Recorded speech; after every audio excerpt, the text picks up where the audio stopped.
नमस्कार, मैं डॉक्टर अंकित पालक हूँ। मैं बच्चों के चेस्ट प्रॉब्लम्स, एलर्जी प्रॉब्लम्स और स्लीप रिलेटेड प्रॉब्लम्स का स्पेशलिस्ट हूँ children's chest clinic in Delhi में। आज हम बात करेंगे एस्थमा के बारे में और एक ऐसे बच्चे के बारे में जिसका एस्थमा इंप्रूव नहीं हो रहा है। हमारे पास ऐसे बहुत बच्चे रेफर होके आते हैं और पेरेंट्स कहते हैं कि डॉक्टर साहब हमने अपने बच्चे को सारी दवाई दे दी है, लेकिन हमारे बच्चे की प्रॉब्लम इम्प्रूव नहीं होती है। बच्चे को खांसी रेगुलरली रहती है, बच्चे के चेस्ट में से वीजिंग कंजेशन की आवाज़ें आती हैं, बच्चा जब भागता है खेलता है तो उसमें सांस फूलता है और बीच बीच में बच्चे को एस्थमा फ्लेयर्स या एस्थमा अटैक्स भी होते रहते हैं। हम सारी दवाई दे चुके हैं, हम बच्चे को नेबुलाइजर्स भी दे रहे हैं, टैबलेट्स भी दे रहे हैं, सिरप्स भी दे रहे हैं, हमने बच्चे को इनहेलर्स भी दिए हैं और कुछ ऐसे पेरेंट्स हैं जिन्होंने होम्योपैथिक, आयुर्वेदिक भी ट्राई किया है, लेकिन बच्चे को रिस्पॉन्स नहीं आ रहा। इस सिचुएशन में हमें क्या करना है, इस वीडियो में हम इसके बारे में बात करेंगे। पहले ये समझने की कोशिश करते हैं कि हम एक वेल कंट्रोल्ड एस्थमा किसे कहते हैं। अगर बच्चे का एस्थमा ठीक से कंट्रोल्ड है या वेल कंट्रोल्ड है तो बच्चे को कोई भी सिम्टम्स नहीं होने चाहिए। बच्चे को सांस में दिक्कत नहीं होनी चाहिए, बच्चे को रेगुलरली कोई खांसी नहीं होनी चाहिए, बच्चे के चेस्ट में कंजेशन या वीजिंग नहीं होनी चाहिए, बच्चे को भागने में खेलने में कोई दिक्कत नहीं होनी चाहिए, कोई खांसी नहीं होनी चाहिए, कोई सांस नहीं फूलनी चाहिए और बीच बीच में एस्थमा के फ्लेयर्स नहीं होने चाहिए।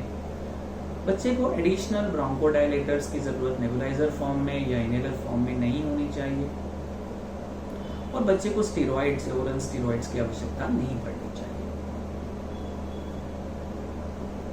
ये सब अचीव करना ही हमारा गोल है कि बच्चा पूरी तरह स्वस्थ रहे।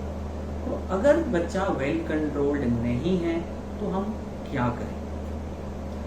जिन बच्चों का एस्थमा वेल कंट्रोल्ड नहीं होता है उनमें सांस के रास्तों में अंदर स्वेलिंग या इन्फ्लेमेशन रहती है जो पूरी तरह कंट्रोल नहीं होती है। ऐसी सिचुएशंस में हम बेसिक चीज़ों से स्टार्ट करते हैं। पहले हम ये देखने की कोशिश करते हैं कि क्या बच्चे का डायग्नोसिस एस्थमा ही है, कोई और डायग्नोसिस तो नहीं है, क्योंकि ऐसी कुछ कंडीशंस हैं जिसके अंदर प्रेजेंटेशंस या सिम्टम्स सेम होते हैं लेकिन वो कंडीशंस एस्थमा से डिफरेंट होती हैं।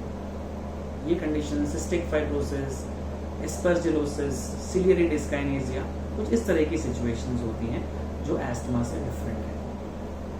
इसके लिए हमें बच्चे के पुराने रिकॉर्ड्स, बच्चे की सारी डिटेल्स, बच्चे को हमें एक बार एग्जामिन करना रहता है और ये देखना होता है कि बच्चे के एक्सरेज वगैरह कैसे हैं, बच्चे को पिछली बार क्या ट्रीटमेंट मिला है और उसका क्या रिस्पॉन्स आया है।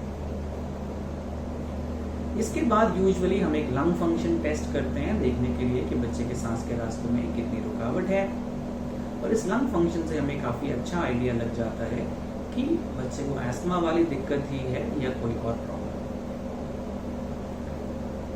साथ ही में हमें यह देखना होता है कि बच्चे को कोई और एडिशनल एलर्जीज तो नहीं है और बहुत कॉमन जो एलर्जी एसोसिएटेड रहती हैं उसमें नेजल एलर्जीज या एलर्जिक राइनाइटिस होता है, एलर्जिक कंजंक्टिवाइटिस साथ में हो सकता है, साइनोसाइटिस हो सकता है और स्किन एलर्जी हो सकती है। इसके अलावा हमें ये भी देखने की ज़रूरत होती है कि बच्चे को दवा क्या मिल रही है और बच्चा किस तरह दवा ले रहा है। और मैक्सिमम बच्चों में ये देखा जाता है कि वो जो अपने इनहेलर्स ले रहे होते हैं उसको लेने की जो टेक्निक होती है, जो उसको लेने का तरीका होता है, वो अप्रोप्रिएट नहीं होता, वो ठीक नहीं होता और इस कारण से बच्चे इम्प्रूव नहीं होते। इस सारे ट्रीटमेंट को फाइन ट्यून करके हम यूजुअली बच्चों को 2 to 3 मंथ्स ऑब्जर्व करते हैं और उसके बाद हम देखते हैं कि बच्चे का कैसा रिस्पॉन्स है। मैक्सिमम बच्चों में इम्प्रूवमेंट आ जाती है। अगर बच्चों को ये सब करने के बाद भी इम्प्रूवमेंट नहीं आती तो हम उसको एक सिवियर परसिस्टेंट एस्थमा कहते हैं और इन सिचुएशंस में हमारे पास क्या ऑप्शंस हैं। अगर ऐसी सिचुएशन है कि बच्चे को सिवियर एस्थमा है और इन दवाइयों से रिस्पॉन्स नहीं आ रहा तो हमारे पास कुछ नई दवा हैं जिनको बायोलॉजिकल्स कहते हैं। ये बायोलॉजिकल्स ओमैलिजुमैब या मेपोलिजुमैब के नाम से आते हैं और ये बच्चों में मोर देन 6 इयर्स के लिए अप्रूव हैं और इससे बच्चे बहुत बेहतर हो जाते हैं, उनकी बाकी दवाइयाँ भी सिग्निफिकेंटली कम हो जाती हैं और उनकी लाइफ बहुत ही बेटर हो जाती है। तो अगर किसी बच्चे को एस्मा है और वो पूरी तरह कंट्रोल्ड नहीं है तो आप अपने पल्मोनोलॉजिस्ट या एलर्जिस्ट से ज़रूर संपर्क करें।